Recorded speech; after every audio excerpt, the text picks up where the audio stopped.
Está entrando no ar. Encontro com a Justiça. Com o desembargador Ciro Darlan. Bom dia, queridos ouvintes da Rádio Família. Hoje o programa é Encontro com a Justiça, num dia muito nublado aqui no Rio de Janeiro. Esperamos que venha muita chuva. Choveu um pouquinho ontem, mas ainda precisamos de muita chuva para melhorar esse calor brabo aqui do Rio de Janeiro. Vamos tratar hoje de um assunto muito interessante, a Defensoria Pública Geral do Estado do Rio de Janeiro, a primeira Defensoria Pública da América Latina, a primeira Defensoria Pública do Brasil, um modelo. E o nosso entrevistado de hoje será o Subdefensor Público Geral, Dr. Jorge Bruno. O artigo 11 da Convenção dos Direitos do Homem presume a inocência e o direito de defesa e a anterioridade da lei penal, dizendo que toda pessoa acusada de um ato delituoso tem o direito de ser presumida inocente até que a sua culpabilidade tenha sido provada de acordo com a lei, em julgamento público, no qual lhe tenha sido assegurado todas as garantias necessárias à sua defesa. E ninguém poderá ser culpado por qualquer ação ou omissão que no momento não constituía um delito perante o direito nacional ou internacional. Tampouco será imposta pena mais forte do que aquela que no momento da prática era aplicável ao ato delituoso. Esse artigo da Convenção dos Direitos Humanos tem tudo a ver com o tema que nós vamos tratar hoje. Sem Defensoria Pública não há justiça. A Defensoria Pública é um órgão estatal que cumpre o dever constitucional, porque isso também está na nossa Constituição, de prestar assistência jurídica integral e gratuita à população que não tenha condições financeiras para pagar essas despesas. E você, ouvinte muito interessado nesse tema, vai poder participar do nosso programa através dos telefones 30790952, 30790938, e a partir deste momento estamos aguardando as suas perguntas sobre o papel da Defensoria Pública na defesa dos direitos do cidadão. E para participar deste debate com o Subdefensor Público Geral, Dr. Jorge Bruno, eu convido para saudá-lo o desembargador João Batista Damasceno, que já está aqui na condição de desembargador, porque nós o elegemos. Se o tribunal não considera ainda, é uma grande injustiça que a Defensoria Pública em breve fará a devida reparação. Com a palavra, o desembargador João Batista Damasceno. Bom dia, desembargador Ciro, meu companheiro Ciro, como sempre, generoso e elogioso. Bom dia, doutor Jorge Bruno, subdefensor Público Geral. Prazer muito grande recebê-lo aqui, juntamente com os colegas, desembargador Rogério, desembargador Antônio Carlos Esteves. Bom dia, ouvintes. Será um prazer muito grande recebê-lo aqui, conversarmos sobre a Defensoria Pública, esta importante instituição na defesa da cidadania, dos direitos hipossuficientes, nessa instituição que é modelo de funcionamento para o Brasil e para a América Latina, mas que nós sabemos que também demanda ainda alguns aperfeiçoamentos que certamente o senhor, o doutor André, que estão assumindo agora, já estão buscando implementar.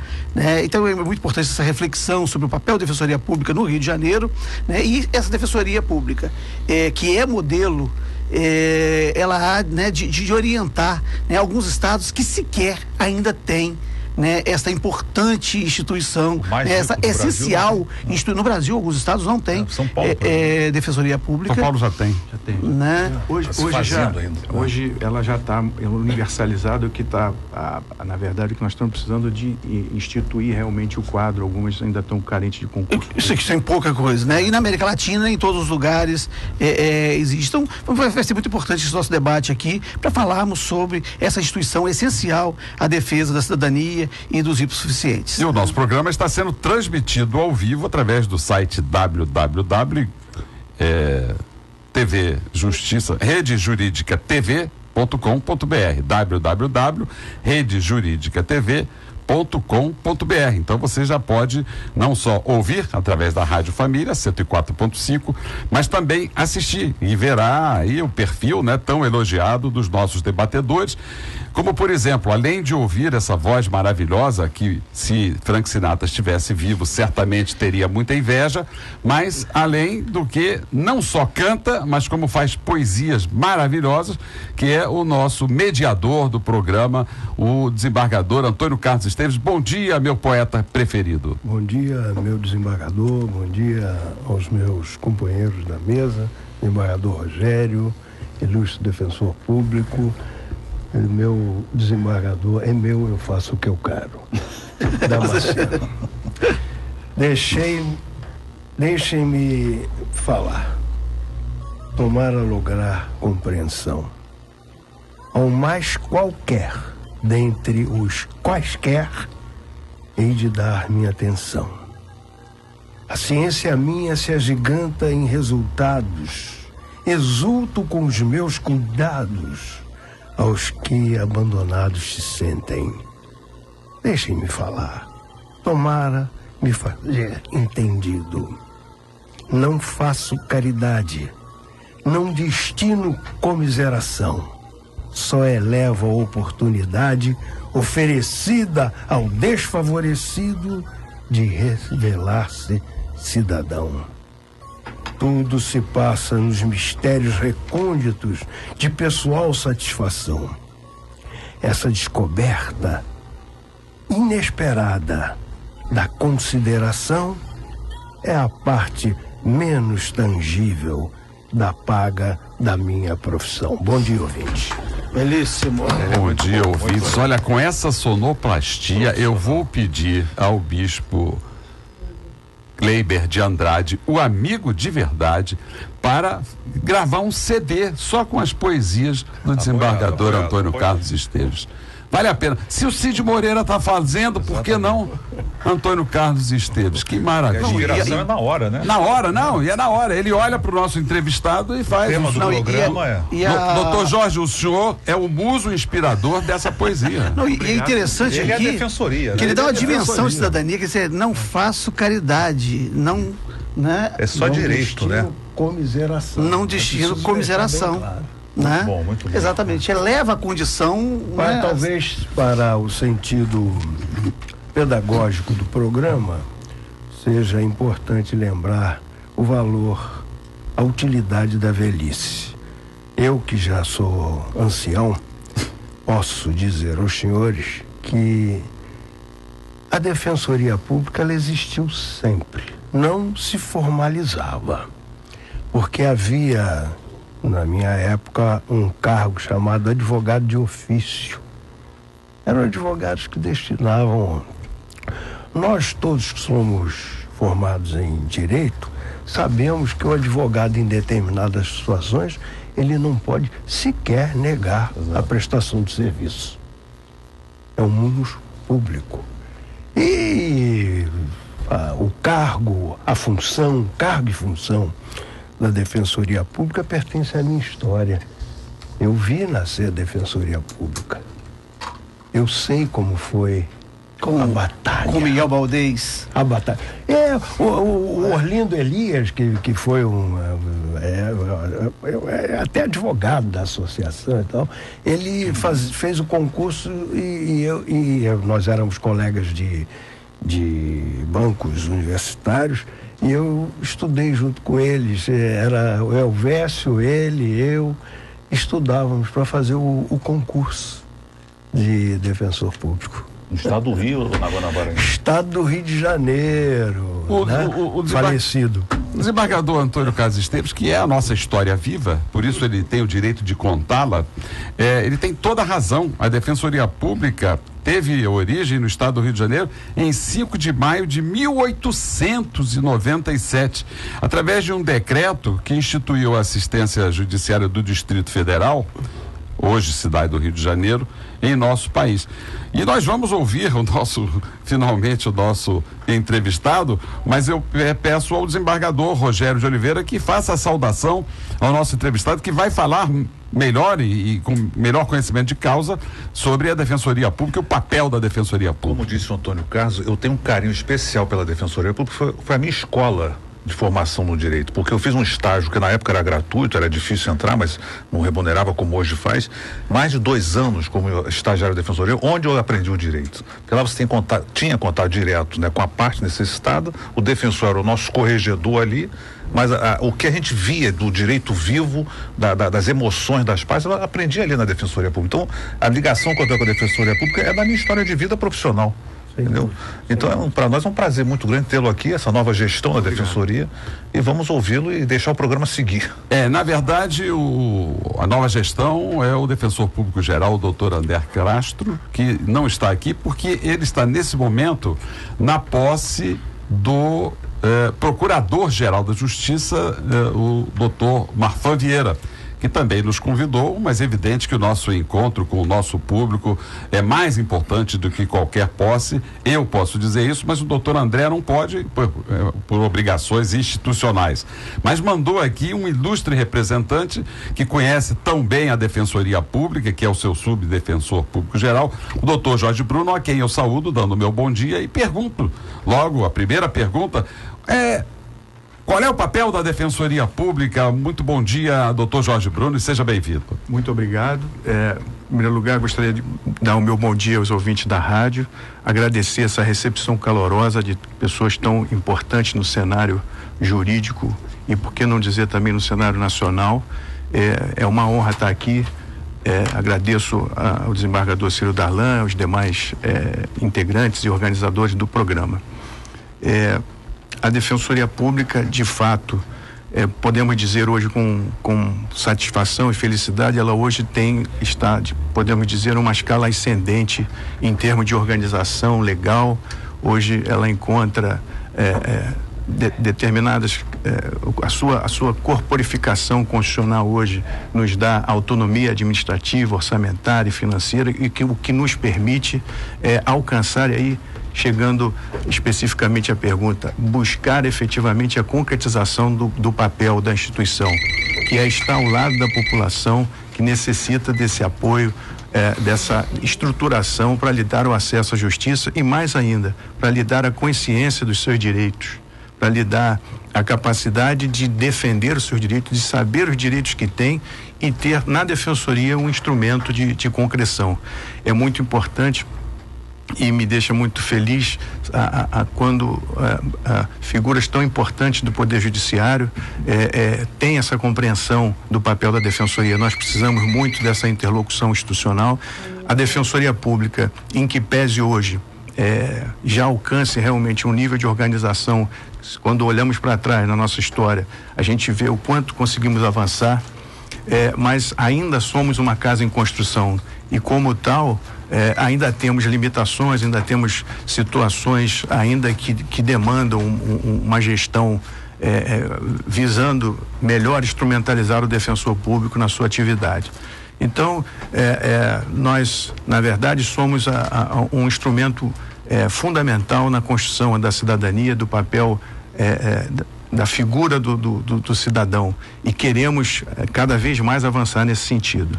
Doutor Jorge, e os ouvintes já estão mandando suas perguntas aqui, vários ouvintes de Realengo. Alô, Realengo, aquele abraço, o calor deve estar forte aí, mas o calor que os ouvintes nos traz através da sua participação, através das suas perguntas, é muito mais intenso. E eu agradeço a Márcia e o Jonas de Realengo, que já mandaram as suas primeiras perguntas.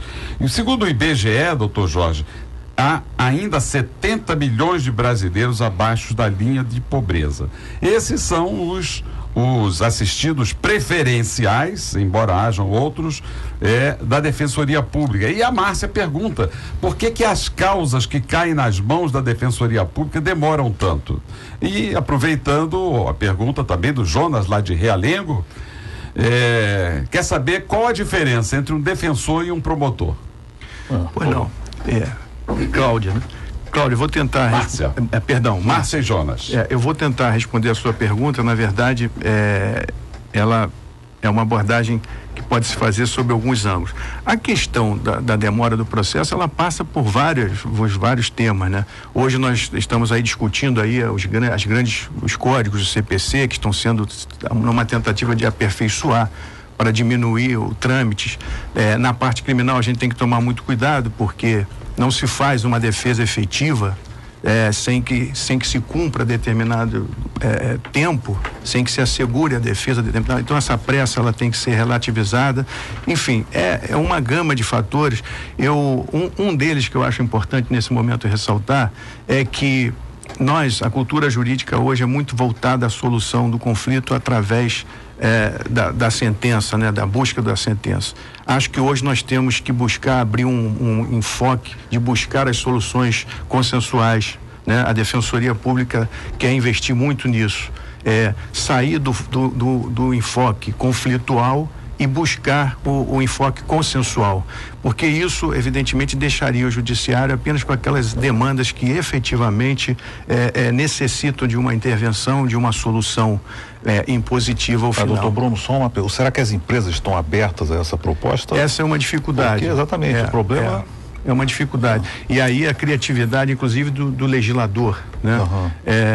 De todo modo, eu creio que naquilo, uma grande parte das demandas, por exemplo, eu lembro a própria área de família, que para a população pobre ainda é um assunto muito traumático, a questão das visitações. O defensor público, quando se aparelha e tem a disposição de resolver os problemas de forma conciliatória, você diminui muito o processo. Eu usaria, por exemplo, como a questão da visitação. A visitação talvez seja um direito que ele mais se realiza se for de forma consensual. A forma, através da força da sentença, normalmente todos saem perdendo. Doutor, com mais de 21 anos de magistratura, né, 19 deles, né, eu trabalhei na periferia, Magé, Nova Iguaçu, interior, com a população, né, uma população não privilegiada, diferentemente do público que hoje, né, jurisdicionado que hoje eu atendo, que é uma vara de off-sessões, que é para dividir herança. E nesses órgãos que eu titularizei, né, que eu trabalhei, a massa, né, da assistência judiciária era pela Defensoria Pública. E por vezes nós tínhamos o problema dos defensores terem que acumular, de falta de defensor no quadro, né? Então, trabalhei com grandes defensores que se desdobravam, né, faziam atendimento de manhã, audiência à tarde, e no final da tarde, início da noite, ainda estavam lá fazendo as peças para poder protocolar no dia seguinte. Então, pessoas se desdobraram efetivamente desse atendimento, mas ainda assim num esforço hercúleo, num esforço desumano, e exatamente por essa carência, né, dos quadros, às vezes acumulando com 2, 3 varas distintas. Como é que está esse quadro hoje, né, de defensores, com essa possibilidade, né, desse atendimento, até para humanizar o trabalho do defensor? A Defensoria hoje tem um quadro que ainda não é o ideal, né? Nós nesse momento agora, nesse mês, nós vamos ter um concurso público, né, que vai acontecer agora dia 25, dia 25, mas o enfrentamento da demanda, que passa por essa necessidade, às vezes, de um colega ter um volume de trabalho totalmente insuportável, passa também por uma estrutura. Hoje nós temos um quadro, que é um avanço enorme, um quadro de servidores de nível superior, de nível técnico. Isso nos dá, às vezes, uma condição de responder à demanda de uma forma mais efetiva e menos traumática para o defensor. Nós costumamos dizer o seguinte: precisamos dar ao defensor uma qualidade de vida para que ele possa se entregar totalmente à sua atividade fim. Então, hoje a nossa proposta, inclusive da atual gestão, é da gente tentar uma gestão moderna, e um ponto que é muito sensível: nós precisamos conhecer a nossa demanda por cada órgão. Hoje a Defensoria Pública não conhece a sua demanda por falta mesmo de instrumental tecnológico, para a gente saber exatamente, olha, este órgão aqui nessa determinada comarca necessita de um número X de defensores. Doutor Jorge, o senhor desculpe interromper. Por não. Por dois motivos. Primeiro, falta a resposta a uma pergunta aí sobre a diferença do defensor e do promotor. E outra, eu queria pedir ao senhor, sim, é um vício nosso, que usasse os termos mais populares, porque os nossos ouvintes não sabem o que é comarca, não sabem o que é demanda. É verdade. Então, se o senhor puder traduzir, tá certo, fica mais fácil. Bom, os defensores atuam cada um em determinados locais. A população que já se utilizou, e são muitos do nosso serviço, sabe isso. Normalmente em cada local onde há um juiz, se procura colocar um defensor público, né? Então, e na verdade, às vezes precisa de mais de um defensor, como falou o doutor Damasceno aqui, e o que eu estava dizendo é o seguinte: nós precisamos conhecer a demanda para poder fazer uma divisão racional para que os defensores públicos estejam nas comarcas que, em número maior, naquelas que mais necessitam desse número. Desembargador, em relação à pergunta anterior, de fato, eu tinha me esquecido. A diferença é fundamental, principalmente na parte criminal, né? O promotor é aquele que formula uma acusação, né? Acusa a pessoa da prática de um determinado delito que está na lei, né? Representando aí a sociedade, e o defensor público é aquele que vai fazer a defesa do cidadão a partir daqueles direitos, o que a gente chama daqueles direitos processuais, que eu vou falar uma linguagem técnica, o devido processo legal, mas são aqueles direitos mínimos fundamentais para assegurar a dignidade do réu, assegurar o direito dele de se opor àquela pretensão. E o defensor público, na área criminal, ele tem essa função, digamos, opositiva ao promotor de justiça, né? O promotor... Um vai acusar no processo de ação penal pública, um vai acusar e o outro vai defender. E o outro vai defender, né? Para o sentido pedagógico do programa, eu não queria perder a oportunidade de ressaltar duas coisas. Primeiro, que as duas funções, a do promotor e a do defensor, às vezes não são sequer bem entendidas por quem tem um grau intelectual favorecido. Às vezes as pessoas não sabem, ainda mais quando se entra em procuradoria, por exemplo, aí as pessoas confundem. Mas o que eu não gostaria de deixar em branco é o seguinte: Márcia e Jonas, né, que fizeram a indagação, ainda ontem eu recebi um pedido de uma grande professora casada com um dos oficiais generais mais importantes da Marinha, e eles estavam pedindo que eu fizesse alguma coisa por um processo deles que está com conclusão para o doutor juiz, não posso dizer qual desde outubro de 2012. Ou seja, a demora nem sempre é só da defensoria. A demora é um mal que aflige a todos. E a propósito disso que o desembargador Esteves falou, a Eliane, lá de Caxias, obrigado, Eliane, pela sua participação, através dos telefones 30790952, 30790938, os nossos ouvintes estão participando. A Eliane pergunta o seguinte: ela diz: moro em Caxias, estou tentando entrar com ação pela Defensoria Pública há 2 anos e não consigo. Por quê? Eliane, eu vou sugerir a você o seguinte: que você entre em contato com o número 129, que é um sistema de call center da Defensoria, e lá você vai ter condição de tirar todas as suas dúvidas. Lá nós temos um sistema de estagiários de direito. Não são máquinas que atendem, né? São pessoas. São pessoas. Vamos repetir o número, doutor, por favor, porque essa informação é muito importante. É 129, né? Esse call center, ele tem como objetivo tirar as dúvidas e também naqueles órgãos que já estão cadastrados da Defensoria, já encaminhar a pessoa com documentação, com todas as orientações de endereço. E esse sistema ainda não está generalizado em todo o estado. Ele ainda está no sistema ainda está sendo implantado e ele está concentrado basicamente na capital, mas pode servir também como uma informação válida para encaminhar a Eliane para o local que ela terá que procurar. Jorge, eu só queria me permitir o seguinte, um ponto que o desembargador mencionou, que é importante.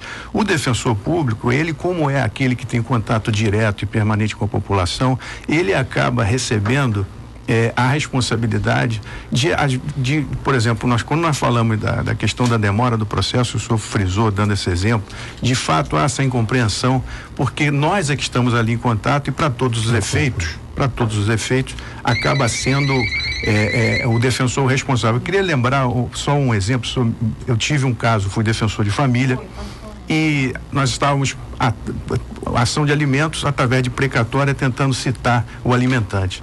Esse alimentante era um contador, e o contador é aquela profissão que permite ao sujeito rapidamente sair de um local e se implantar no outro com relativa facilidade, porque o contador, ele tem um mercado de trabalho, pelo menos foi a conclusão que eu tive, que permite ao sujeito, pode ser um contador de uma padaria, de um estabelecimento. A impressão que eu tive claramente é que ele conseguia se restabelecer em cidades distintas rapidamente. Toda vez que a carta precatória chegava numa determinada cidade onde ele residia, isso se passava aqui no estado do Rio, ele se mudava para uma cidade próxima. E aí, de novo, uma carta precatória, de novo, a tal ponto que isso já estava durando 2 anos.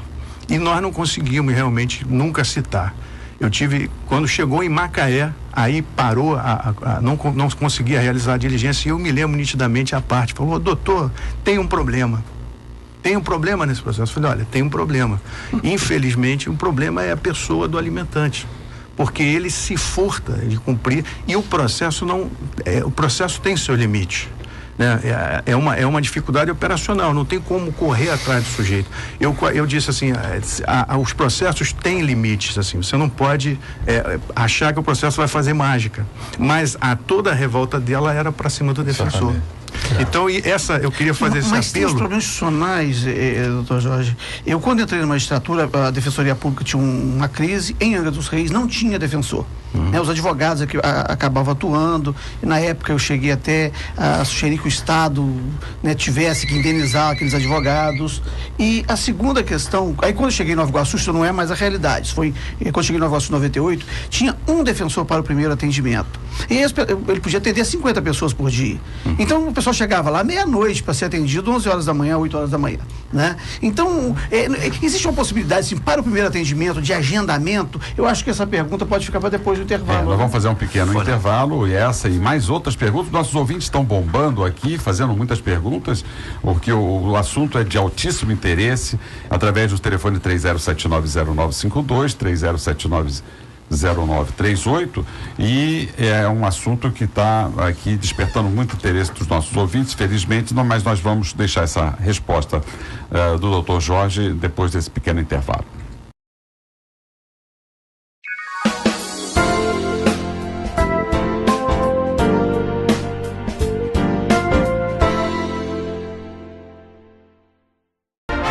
Estamos voltando, ouvintes, com o programa Encontro com a Justiça, hoje falando sobre o papel da Defensoria Pública, e o nosso público aqui de ouvintes bombando com perguntas maravilhosas. Acho que o programa hoje vai ficar pequeno, nós vamos ter que marcar um outro programa, aí sim, com o Defensor Público Geral e com o doutor Jorge, para responder a tantas perguntas. Mas, como esse é um programa Encontro com a Justiça, nós vamos aqui intermediar também com algumas notícias sobre a Defensoria Pública. Por exemplo, defensores públicos vão defender direito dos presos, problema seríssimo, né? No CNJ, problema seríssimo, os presos aqui do Rio de Janeiro, doutor Jorge, apesar, e eu sou testemunha, de ver muitos defensores públicos ali naquele calor de 50 graus, estão indefesos, estão abandonados, estão sem assistência jurídica necessária.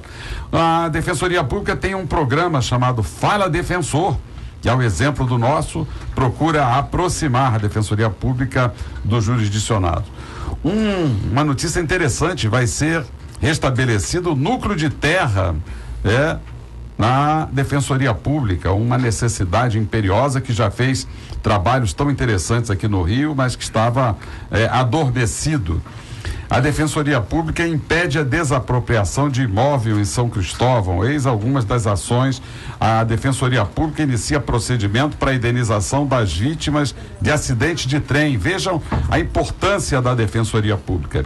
E sobre o Tribunal de Justiça, a presidente do Tribunal de Justiça inaugurou ontem, eu estava presente, as instalações do CAC. O CAC é Centro de Atendimento às Varas Criminais, uma instalação belíssima para julgamento de processos com 70, e eu soube através de uma juíza criminal que nós temos processos com mais de 130 acusados, e depois dizem que os juízes e desembargadores do crime não trabalham. Você imagina decidir uma causa com 130 acusados, o que não é incomum.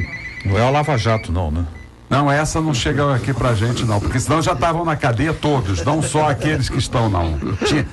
Se tivesse aqui na minha mão, estava mais gente presa. O Tribunal de Justiça inaugurou, portanto, essas varas, e o tribunal conclui. Enquanto isso, os proprietários de cadeiras cativas do Maracanã, até agora sem indenização, nosso maior cliente, o poder público, né? Não. Aliás, em 90 eu tenho uma agenda da Associação dos Magistrados Brasileiros, né, que traz esse dado, né, com fonte do CNJ, que 92% das ações que tramitam na Justiça tem como problemas as concessionárias de serviço público, as instituições financeiras, os bancos e os governos. E aí, só para complementar, Damasceno, uma dessas concessionárias que mais é demandada no Poder Judiciário recebeu a medalha do Mérito Judiciário agora em dezembro. Aliás, eu estou com o monofásico. É um sinal contraditório que o tribunal dá. Felizmente essa administração está saindo. Pois é, e ontem com aquele início de chuva, teve uma queda de fase. Exato. Na zona sul do Rio de Janeiro, falta de luz na Baixada Fluminense, e até agora, quando eu saí de casa, eu estava sem restabelecimento, com apenas uma lâmpada funcionando e uma tomada onde eu fiz um puxadinho, uma extensão para ligar a geladeira. E o resto da casa... Quando vai pagar a multa do gato, né? Não é gato não, porque é na própria casa. Eu estou no monofásico lá. Então é leão, não é gato. É felino, mas não é gato. A OAB-RJ vai ao CNJ pedir ampliação dos atos que dispensam terno. Um calor desse não tem sentido usar terno.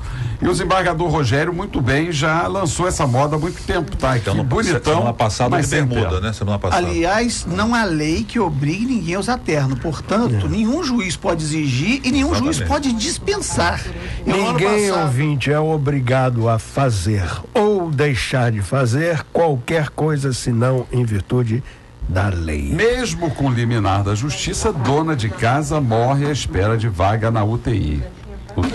A UPA de Botafogo, em Nova Iguaçu, né? Apesar de ser... É bairro Botafogo. É o bairro de Botafogo. Em Nova Iguaçu, uma senhora de 63 anos. Botafogo tá... Uma senhora de 63 anos, apesar da liminar da justiça, morreu.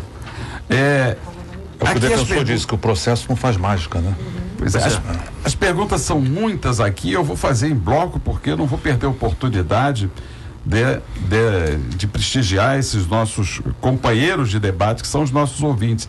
Aqui recebemos uma carta longa narrando uma questão de uma acusação de estupro de vulnerável, em que, segundo esse nosso ouvinte, ele foi procurar o defensor público e disse que ele não pode ter sido o autor desse estupro, porque ele não estava no local naquela época. E o defensor público não acreditou na versão dele. Isso é possível? É o que ele quer saber. A Juliana de Botafogo, eu vou fazer em bloco, porque são muitas perguntas, e ainda tem a do desembargador Damasceno, que ficou no ar. Desde 2014 estou tentando fazer o registro da casa que moro. A defensoria pode me ajudar?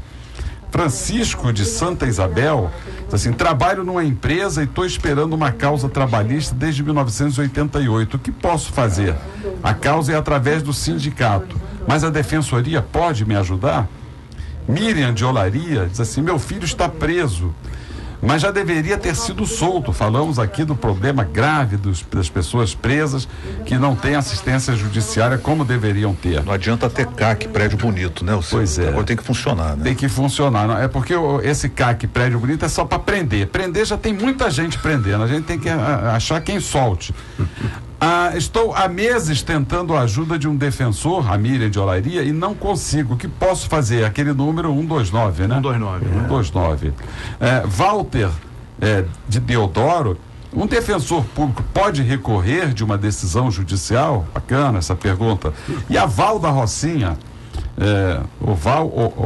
Aval ou Val?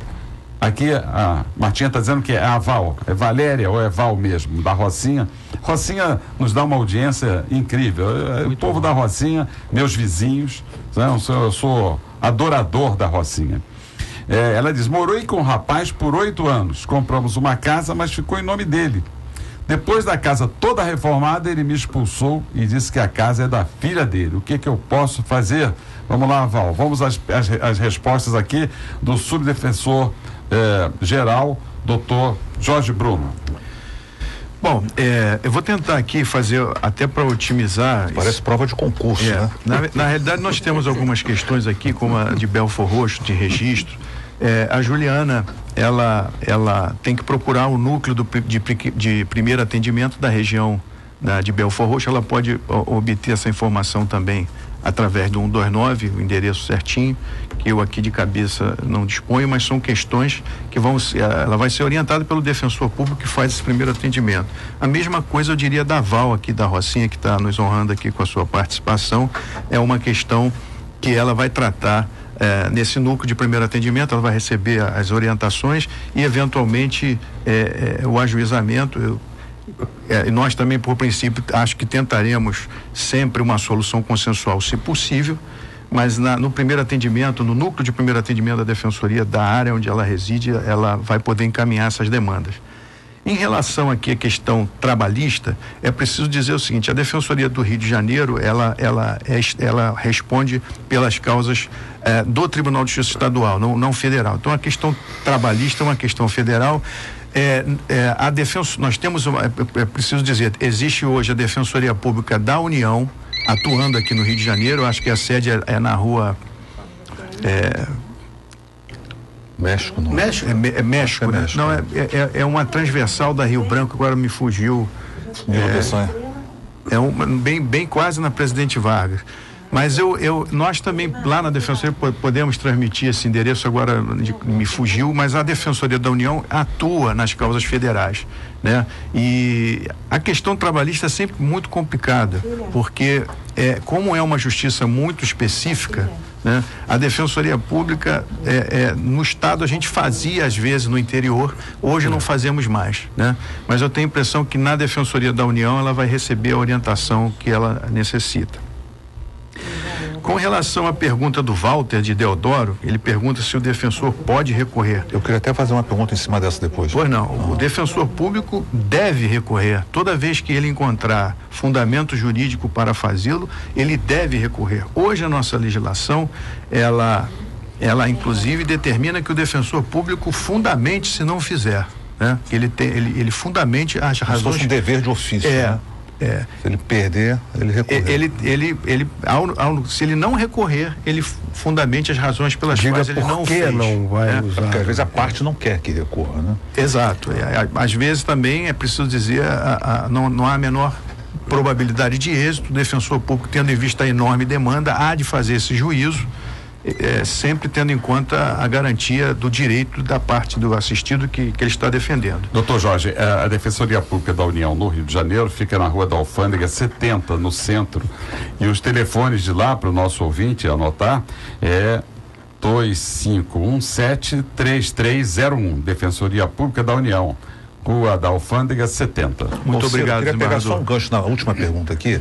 Quando o defensor que está atuando junto ao juiz recorre, a causa vai para o tribunal ser julgada pelos desembargadores. Sim. A minha Câmara, que é a 22ª Câmara Civil, ela se ressente da ausência do defensor. Nós nunca vimos um defensor no segundo grau, na nossa Câmara, defender, sustentar o recurso lá. Oralmente, por ocasião do julgamento do recurso. Isso é comum ou falta defensor? Porque é importante, porque o advogado sempre vai lá. Sim. E a outra parte sempre vai. Agora o defensor às vezes falha, não aparece para defender. Na verdade, a presença do defensor é fundamental. É fundamental.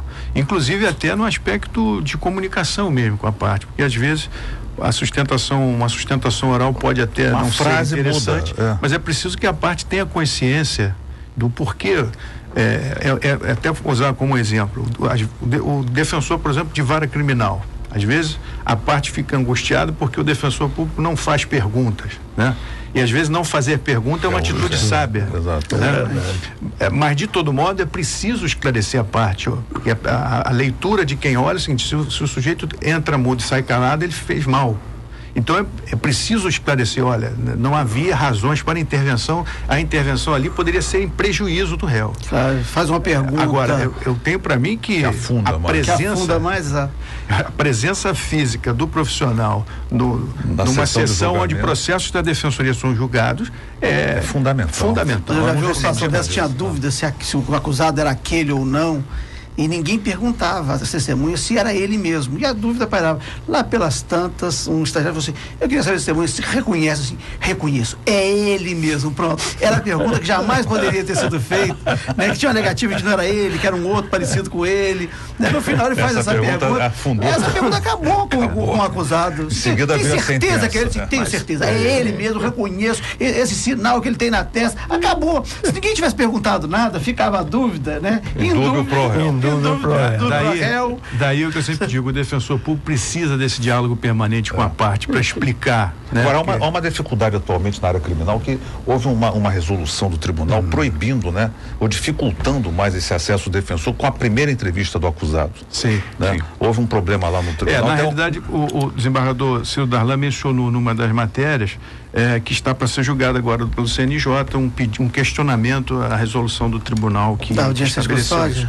Mas, na verdade, hoje a avaliação que a gente faz é que, claro, o pleito vai continuar, vamos lutar, mas eu acho que nós temos uma luta maior, que é da audiência a primeira audiência de apresentação de custódia que está no Pacto de São José da Costa Rica e que nós acreditamos ser realmente o grande avanço na defesa criminal e nas condições para se preparar uma defesa criminal. Desse primeiro contato do defensor com o acusado que vai nascer toda a tese dele. Não é com o defensor, é com o próprio juiz.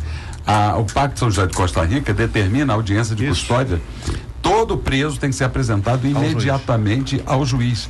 E isso é uma obrigação que os juízes não cumprem, estão resistindo, mas é imperial, é direito fundamental, está na Constituição. Porque o Pacto de São José da Costa Rica foi acolhido pela nossa Constituição. É direitos humanos. Portanto, direito humano. Analogicamente, desembargador, esta filosofia só restou razoavelmente aplicada em caso de flagrante, porque o flagrante tem que ser apresentado. Mas não é o flagrante, é a pessoa. O que está acontecendo é o seguinte: o que tem acontecido tem sido comunicado ao juiz e o acusado não tem sido apresentado. É a filosofia analogicamente, só restou não aí. É só o documento escrito, né, comunicando a prisão, mas tudo, levar, até porque ao ser levado na frente do juiz, o controle contra eventual abuso de qualquer ordem, seja da autoridade policial que o prendeu, enfim. É fundamental. E neste momento é que o defensor público também terá garantido essa entrevista, que muitas vezes, se não for feita ali, depois ela se revela totalmente ineficaz. Aliás, isso se torna muito mais grave na área do adolescente, porque o Ministério Público ouve reservadamente o adolescente sem a presença da defensoria. Exato.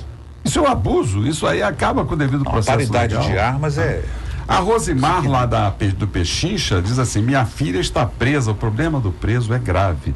Tomara que o doutor André pegue pela unha esse touro, porque é muito grave. Olha aqui a Rosimar, mais uma vez aqui: minha filha está presa há 2 anos e já era para ter saído. A 2 anos é pena, né? 2 anos já é cumprimento de já pena. Já era para ter saído, quer dizer, já cumpriu a pena. Por favor, me ajudem, ela está em Benfica, não aguento mais, o que posso fazer? Rosimar. Primeiro passo é identificar, através da ajuda do defensor público, né, o processo dele, em que pé está, em que juízo, em que vara ele está, e ver a situação e, evidentemente, se pleitear o que for para pleitear, em especial a liberdade. Né? É difícil falar aqui sem ter o caso concreto, mas ela necessita efetivamente procurar a Defensoria Pública. Esse é um caso que, até para que ela saiba o que está acontecendo, tem que ter um olhar técnico-jurídico, e a Defensoria Pública existe para isso na área criminal. Eu visito os presídios, doutor Jorge, com muita frequência, e esta é a reclamação que eu ouço com mais frequência. Minha pena já cumpriu, o meu benefício já está vencido, e eu vejo a Defensoria Pública lá. Eu sempre pergunto e muitas vezes encontro com defensores públicos, mas eu acho que não é suficiente o número de defensores para atender a demanda do colégio penitenciário. Mas eu queria lhe fazer uma pergunta. Primeiro, quantos são os defensores no Rio de Janeiro? E segundo, há uma escola de capacitação, de atualização dos defensores? Eu vou, com relação a isso, como nós estamos numa gestão no início, eu gostaria de falar do tema para frente. Nós temos uma proposta de criar uma capacitação permanente do defensor público através da oferta de cursos. Nós temos hoje o doutor José Augusto Garcia, que é uma figura ilustre para nós, professor da UERJ, que está lá montando realmente um sistema de contínuo aperfeiçoamento do profissional. Isso é muito importante, dar esses instrumentos. E também com relação à questão da promoção, né? O defensor público, quando sai do primeiro grau e vai para o segundo, a natureza da sua atuação são especificidades muito diferentes do que ele fazia até então, né? Os recursos excepcionais hoje têm um índice de 5% só de admissibilidade, levando em conta a totalidade, né? Não só da defensoria, mas dos advogados. Então, hoje é uma peça muito específica que demanda um conhecimento da jurisprudência. Então, esse é um ponto muito sensível para nós, dar condições de instrumentalizar o defensor público nesse sentido.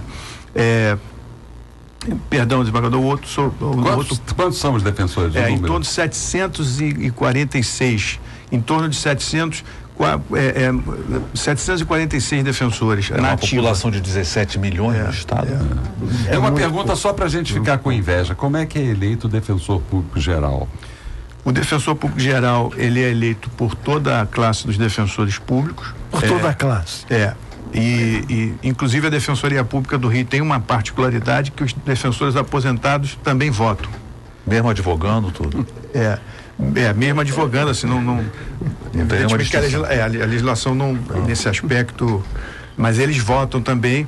Cada um é um voto. Cada um é um voto.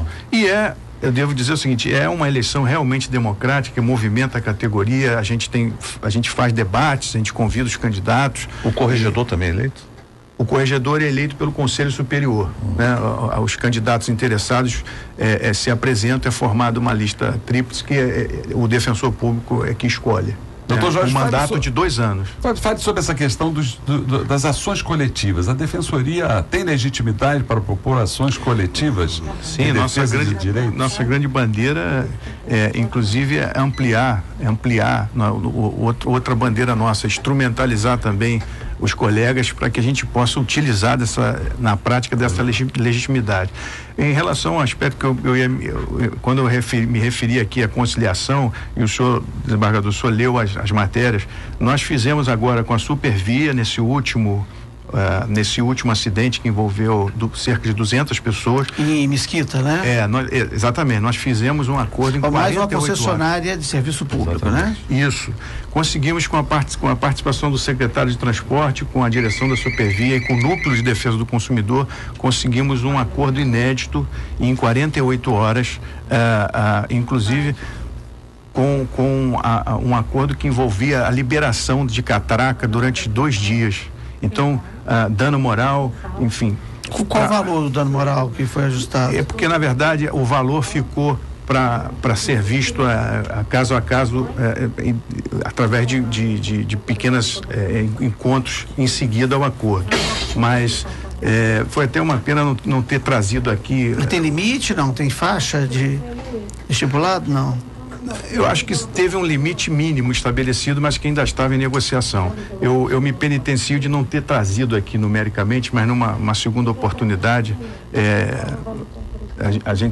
é importante trazer para divulgar, para que as pessoas saibam o quanto de ações judiciais e de tempo Essas pessoas não precisariam mais procurar nenhum advogado. Não, estaria garantido. Já estaria garantido, inclusive, com o título executivo para buscar em caso de cumprimento. Mas a gente percebe que quando a empresa comparece com a intervenção do Estado, de que a execução espontânea será natural, entendeu? Então o tempo de 48 horas comparado a uma ação judicial que pode levar até 10 anos, né? Eu me lembro que nós fizemos também na época do Palace 2, nós fizemos um acordo. Eu julguei o Palace 2. Nós fizemos um acordo com a Sersan. Eu inclusive era defensor na época da assessoria, e nós conseguimos que as partes recebessem o valor integral do que havia investido no apartamento e do apartamento.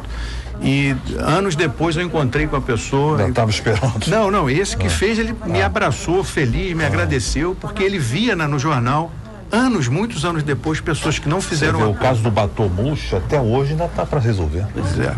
Então, isso é uma vitória que eu queria registrar aqui. Doutor Jorge, essa questão do núcleo de terras, ontem uma jornalista me entrevistou e me fez essa pergunta: pode o defensor público geral intervir na atuação de um defensor público especializado na coordenação do núcleo de terra, que foi um incidente que ocorreu no passado na Defensoria Pública? O senhor pode abordar essa questão ou o senhor se sente impedido de fazer? Não, eu acho que a questão ela é principiológica, sobretudo. Eu creio que o defensor público, ele tem autonomia funcional, ele tem garantida as condições de emitir o seu juízo técnico sobre a causa, e nesse particular o chefe da instituição não pode nem deve intervir. A intervenção aí, que é o que nós temos feito, como fizemos agora com o Núcleo do Consumidor, o doutor André, nosso atual chefe institucional, participou das negociações, mas no sentido de apoiar, de dar as condições instrumentais para que o acordo se realizasse. As condições, as discussões dos termos do acordo ficaram livremente a cargo do defensor, até com conhecimento técnico, né? O direito hoje é especializado, os colegas que estão no Núcleo do Consumidor há muitos anos é quem encaminharam o acordo. A nossa participação foi no sentido de apoiar e de ajudar. E eu acho que é aí que se limita a intervenção do chefe institucional. Nós estamos lamentavelmente encerrando o nosso programa, e eu quero dedicar ao senhor esses 3 minutos finais para o senhor falar mais da atuação da Defensoria Pública, mas não sem antes registrar aqui a pergunta do Sérgio de Ramos. Por que não fazem uma revisão dos presos, já que deviam ter sido soltos? Por que não os libertam? O que impede? Qual é a dificuldade para cumprir a lei? É o que Sérgio está nos perguntando, mas eu queria deixar o senhor à vontade para esses 3 minutos finais, agradecendo a sua presença e as informações preciosíssimas, e além de cobrar a volta da Defensoria Pública aqui, porque os ouvintes estão ávidos e curiosos de saber como a Defensoria Pública pode atendê-los, também aproveitar para falar dessa instituição tão importante para a democracia. Bom, eu finalizo aqui mais uma vez agradecendo essa recepção calorosa, esse apoio, né? A Defensoria Pública tem um papel de se aproximar cada vez da população, de se aproximar do seu público-alvo e fazer com que a população nos veja realmente como um instrumento de conquista para ela do seu núcleo básico de direitos, da sua condição de cidadão. Então isso é um desafio para nós, porque, como eu disse ainda, a Defensoria está caminhando no sentido de se estruturar integralmente, e nosso papel agora é estar próximo da população, para que ela nos conheça, para que ela saiba onde ela pode procurar de acordo com os problemas que elas enfrentarem na área jurídica. Eu agradeço a possibilidade de participar desse programa. Já de antemão aceito, em nome da Defensoria Pública, o convite que puderem ser feitos. O doutor André, com certeza, terá um prazer, nosso chefe institucional terá um prazer de voltar aqui também para participar. Esse é um espaço muito rico para nós, porque a gente precisa manter esse diálogo com a população, precisa obter dela a compreensão do nosso papel e como nós podemos intervir favoravelmente na vida delas. E a poesia que foi aqui recitada no início do programa estará na nossa página no Facebook, dentro de poucas horas, a poesia com o fundo musical do desembargador Antônio Carlos Esteves, e nós agradecemos a audiência dos nossos ouvintes, anunciando que já na próxima semana, no dia 30, nós teremos aqui o desembargador André Fontes falando sobre a atuação da Justiça Federal, sobre a sua competência, que tipo de justiça é essa, por que essa divisão, Justiça Federal, Justiça Estadual. Obrigado, nossos ouvintes, e até a próxima semana. Você acabou de ouvir Encontro com a Justiça, com o desembargador Ciro Darlan.